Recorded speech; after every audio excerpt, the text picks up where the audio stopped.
from the heart of Dubai, where tomorrow is being built today, to the world. Welcome to the CTO Show with Mehmet. Here, we redefine technology and reimagine possibilities. With Mehmet, delve into the riveting realms of AI, cybersecurity, and digital technology.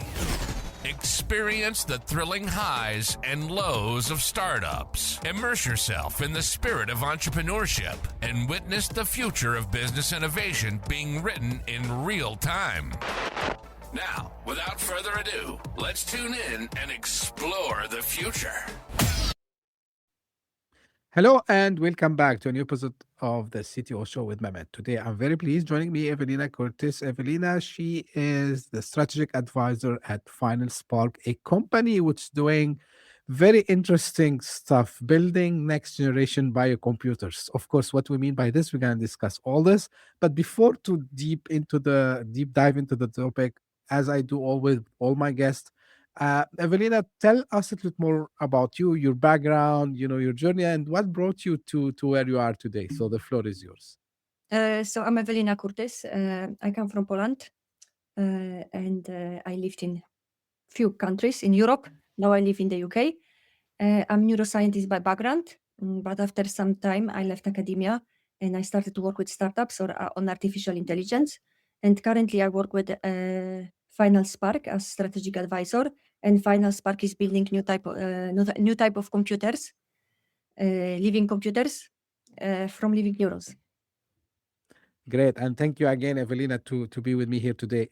Even when you reached out to me and I started to read about the company and what you're trying to do, the first thing that came to my mind, and I think, of course, like I come from technical background, I can understand these things.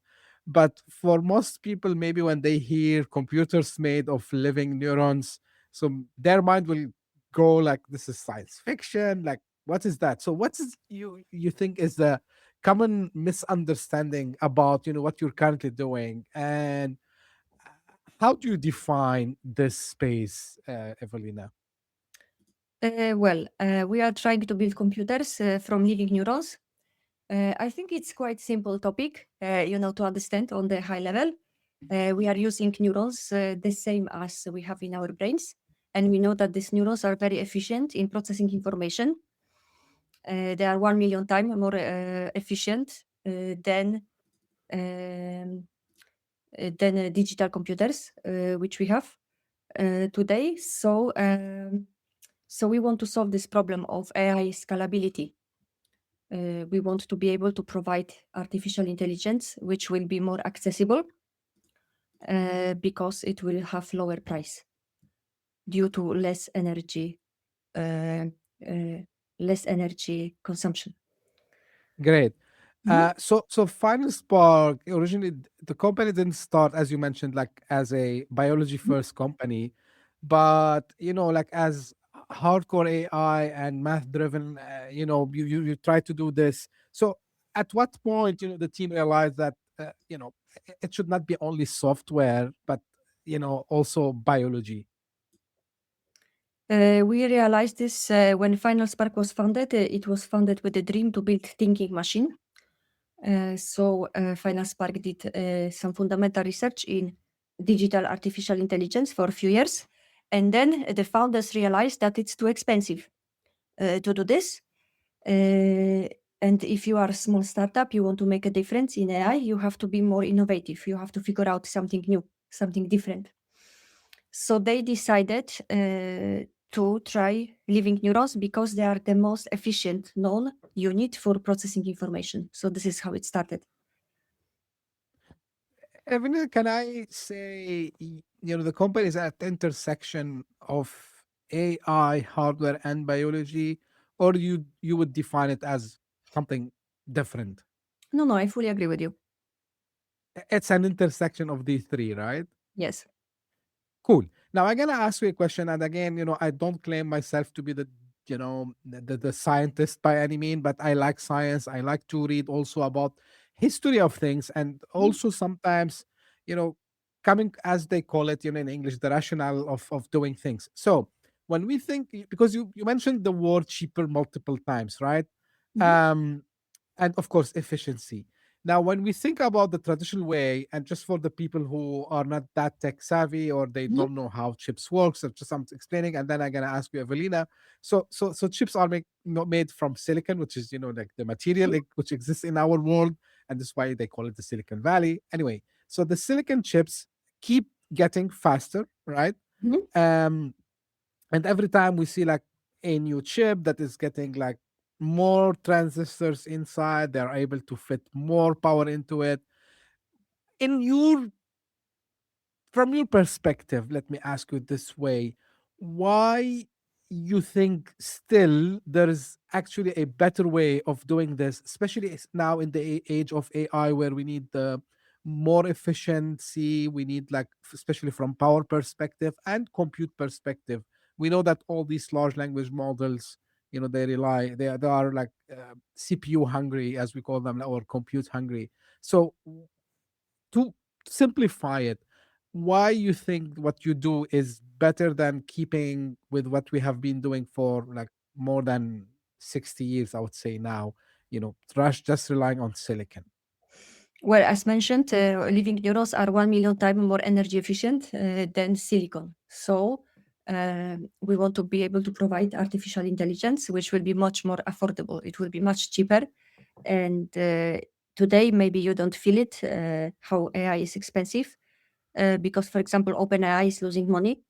So that means the price of large language models like ChatGPT are lower than they should be in reality to cover the cost. Currently, OpenAI lost $19 billion dollars. So, of course, this is because this is a phase of adoption, but we can expect that in the future this price will go up. So AI is actually quite expensive, and when we use it more and more, this problem of price can be more and more painful. So that's why we think that using more energy efficient hardware will solve this problem. Great. Now let me ask you a little bit kind of a technical question, Evelina, for you now. When you say programming neurons, Mhm. right? So what do we mean? Like, of course, when we think about writing code, right, we think about maybe training a system. So in that context, like, what exactly we mean by programming neurons? How does it work? So neurons they process information through spikes and generally through chemical and electrical signals. And that means that in the lab you can put them on electrodes and you can send them electrical signals, and you can also measure the response in form of electrical signals. So currently we put neurons like that. You can see this live on our website, finalspark.com. There is section live. So you can see this in reality, how it looks. And what you can do is you send electrical signals. So this is like an input, and you also measure the output, the answer from neurons. So that's basically the programming, kind of the beginning of programming, because you send them some signals, you measure the response, and you want that there is logic relationship between this input and output. Right. Also, when I checked the website, Evelina, I found Mhm. out that FinalSpark, what you call it, the neuro platform, is Mhm. described as a first remote access biocomputing lab in the world. So, does it mean that any scientist or anyone, of course, you're gonna grant them access, but I mean, how easy is it to access um, the platform? Yeah, it's very easy. You can access this via internet browser.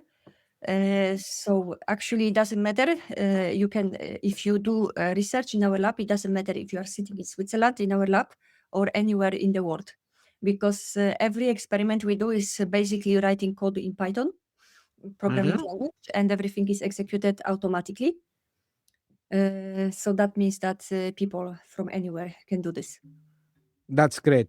Now, in addition to this, and again, maybe now the audience will not like what I'm doing, but I'm curious because also I read the document that you shared with me before, and Mhm. I figured out that it's not only about the electrical signals that you just mentioned to us, but also like there are like some chemical signals. Like I mean, I'm and excuse me if I'm using wrong terms. Correct me if I'm wrong, Evelina. So you're using like injecting or interacting using dopamine and serotonin and other chemical stimulations.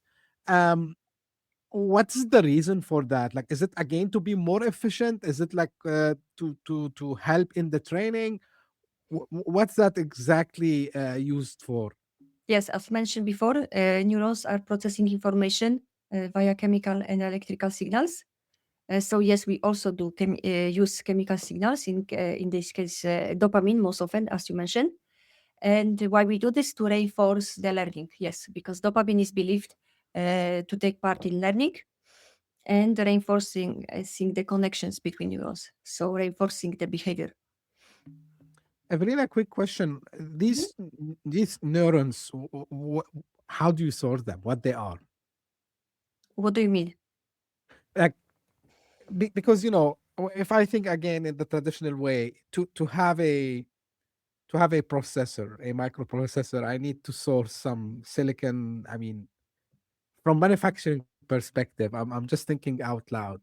So, like, where do we get these neurons from? Okay, then we get them from stem cells. You can buy commercially stem cells, which are derived from human skin. So basically, Okay. are transformed into stem cells, and from the stem cells, you can theoretically get any cells you want, including neurons. How much is the lifespan of these? Like, for how long they can stay? Usually, well, depends. They can live for months, many, many months, but on the electrodes, they can usually live around 3 months only. Because it's not a natural environment, and we still have to find solution how to make them live longer on the electrodes. And we had some success of 7 months, but this was really outlier. Usually it's around 3 months. And again, excuse my ignorance, Evelina, because really I'm getting more curious about this. So you have the stem cells, their lifespan, let's say it's between 1 to 3 months on average. Neurons. I talk about lifespan or neurons. Yes. Mhm. On yours, yeah. Again, you need to correct me a lot. I'm not, that savvy on this. So when how so do you take this? Do you store it somewhere until you get the new neurons there? Like meanwhile, or is it like a kind of a continuation? So you always have the reserve of living neurons that would keep the system alive. I'm just trying to understand how you keep the lights on. Yes. Knowing if you can explain that to us. Yes, you can freeze the cells so that you stop any activity from them, but you can always bring them back to life. And you can also just keep them in medium alive at 37 degrees, and you can keep them for a very long time like that. How do you see the use in for the mass? I mean, to commercialize this project, Evelina. Do you see that as a replacement for GPUs, or like more like a replacement for coprocessors? Any specific areas? You talked about AI, you talked about the LLMs, and how big companies like OpenAI and others, they're losing money because, again, what they're doing is, we are repeating this. But if I want to take what you're trying to do and put it into a little bit kind of a commercialization perspective and real life usages, where do you see this, or if you have already that implemented somewhere? So no, it doesn't work yet. It's still in the stage of preparation. Hmm. We are working on prototypes, and what we want to do is to replace the processor, silicon processor, with living neurons processor. So basically, you will have computer where instead of silicon you have living neurons, and we believe that the best application for that will be generative AI. Because of the nature of this processing, we believe that neurons will be doing this much more efficient, and then when they will be much more suitable for this kind of tasks. Let me ask you kind of a science fiction thing here, Evelina. And Mhm. this question that just came to my mind, I didn't prepare it really. um do you see this kind of also what call it portable technology? Because now when we think about AI, and of course my audience would know, they heard it everywhere or read about it, that companies are rushing to build data centers, and they are building like massive data centers to cater all the need. So if I think about what you're doing, and the micro scale or even nano scale of the neurons and how small they are, can I think that maybe one day I would have all the computing capacity of a data center, maybe in more small form factor, that actually I can port it with me anywhere in the world? Or this is too much science fiction for now and that doesn't apply to what you're doing? No, I think that I'm not. No, I don't think that processor of living neurons will be smaller. It's not here about the size. It's more about energy efficiency. And I personally don't believe in portable equipment at this stage, because neurons, they need very specific conditions. So we believe more in central bioserver, some central computer where you will be able to connect, like today, to the cloud, and that this will be the solution, that you will have this remote access. The reason I ask you, Evelina, because now, when we talk about power here, we don't talk only about the energy efficiency of the chip itself, or the components inside the computers, but also everything around. So data centers generate a lot of heat, because Mhm, there's an emission out there. And even we started to see some of the mhm. known figures, like talking about, like, yeah, let's put the data centers in space, um like with that, if once we have the proof of concepts for this, would make this idea obsolete, because at that time we don't need to have actually to think about building data centers actually in the cloud, quote unquote, in the space, and as- and will defy all these theories that they are saying, yeah, if we need the best, we don't need to have the global warming effects of the data center, so let's put them in space. When it comes to living neurons, can this be kind of a good alternative from a climate preservation perspective, do you think? Yes, of course. If they use 1 million times less energy, then obviously they will be producing less CO2. Yes, you're right. Yeah, so again, I'm asking, maybe to you it would be silly questions, but Mhm. do these stem cells, like, can they also be put in space? I don't think there will be a need in that case to put things in space, and you can have the neurons here on Mhm. next to us anywhere, right? I think it doesn't make sense to compare this. The problems with the silicon is totally different than Yes. you have with living neurons, so it doesn't make sense just to compare this. Right. Now, you gave free access to selected universities worldwide, Mhm. uh, and this is part of kind of first sharing the technology, getting, I'm sure, like, it's getting feedback. um but from strategy perspective, why was open innovation more important than like locking everything behind intellectual property like IP? And I know that at the same time, like, we have selected like not many, like out of dozens university, only handful were selected. So why did you take this approach, and you didn't kind of put a paywall behind what you're doing? What do you mean? Why paywall? What do you mean? So you kept it like an open university, so you gave free access to universities, like Yes. you didn't charge them. Like, was there a reason for this? And anything that might affect the intellectual property, the IP, moving forward, because you've shared the technology with other universities? Well, our technology is protected with patents, so Mm-hmm. that's another story. And we gave access to few universities. That's more was like early adopters. We wanted to see if people are interested and what they could do with this. And the objective was to give them access at the condition that they can publish some scientific paper. So that was our interest, that they publish a paper and show to the world what can be done, because we focus more on patents, not so much on papers. Mm-hmm. So so that was the rationale. But now we have a lot of actually users who pay us to get the access, and we saw that our lab is getting interest. Ewelina, did you face, as company, of course, any concerns from people talking about, yeah, hey, like this is living neurons, and we have some ethical concerns about it because like you're taking, you're getting the stem cells and all these things. So were there any red lines, especially when I talk to people in biocomputing? They tell me sometimes of course ethical and also some regulations. So if you can just explain this to the audience from your point of view also as well. Yes, people ask us question. Uh, Sometimes, for example, how we get the living neurons, or why we use them. Of course, it creates a lot of questions, and it's normal thing. So that's why we also do communication a lot.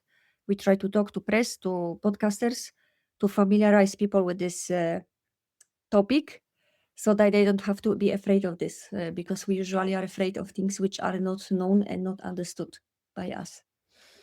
Got you. Mhm. Now, there will be always, Evelina, some people who we call them the skeptics, right? So who always Mhm. like to doubt. Um, and they will argue that anything related to biological computers, it's gonna stay in the labs. If we want to counter argue these folks, Mhm. you know, what you would tell them? I think it's okay that not everyone has to like what we do, Sure. and I don't try to convince anyone about anything. We just like to answer questions and spread the message about the science. But if someone doesn't is not convinced, that's fine. Do you think there will be a moment where when this succeeds, right? And you Mhm. have like early signs that um there is a way for this to Mhm. succeed at that time, and maybe it's kind of a philosophical questions as well. Mhm.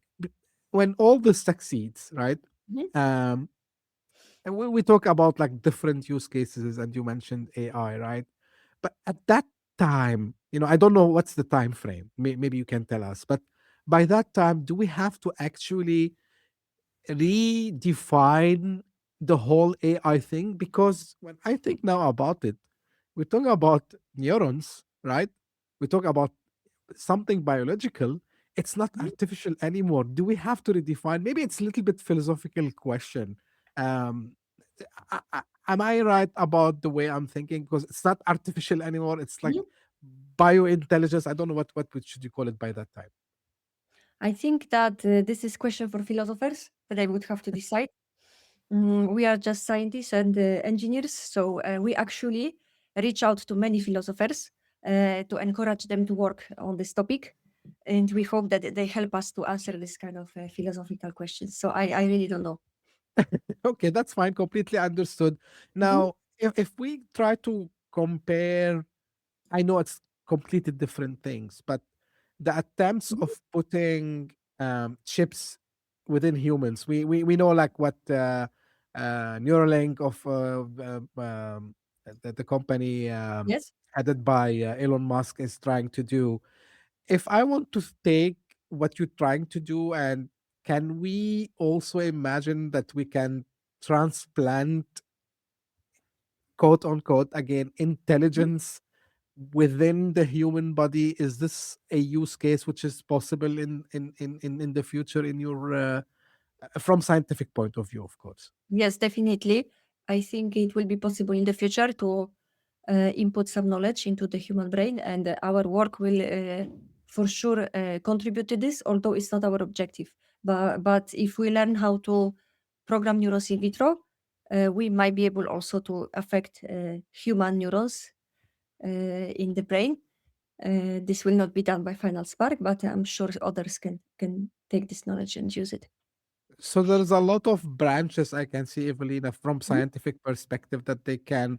branch out from what you're trying to do. So, and I can imagine kind of hybrid maybe architectures also as well between the traditional compute and the biocompute at the same time, which is as we started, it looks like um, science fiction, but it's not because actually you have the prototype for it.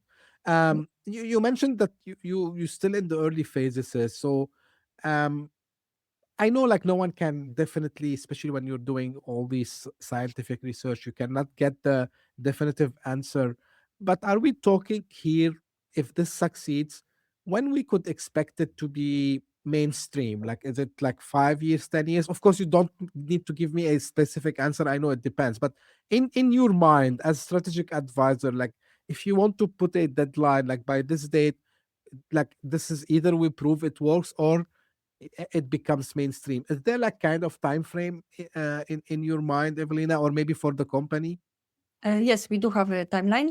We assume that we will be ready with the computer in 10 years. That's 10 our years. Okay. yes. Okay. So That will yeah, but also, maybe I yeah, mentioned please. also, that will a big part depend also on the investments, because currently we are self-funded by the founders, but we are also talking to external investors seeking 50 million Swiss francs external investment, and with this money we can accelerate our research. So that's I very get it. important for us. Yes. Great. Now, I gotta ask you also a question, Evelina. For you personally, right, on a personal level, when you think about this project, um, of course, other than the scientific aspect of it, does it make you feel like more responsible? Does it make you feel like some discomfort because if something goes wrong with this or like as a scientist and engineer, it's just we Mhm. need to test and then see the results, and based on it um we decide how to move forward. So personally, how do you feel about this project? Well, I feel that this is fascinating science, really exciting. We are a very small team, and I think it's nice, really nice piece of work we are doing. Great.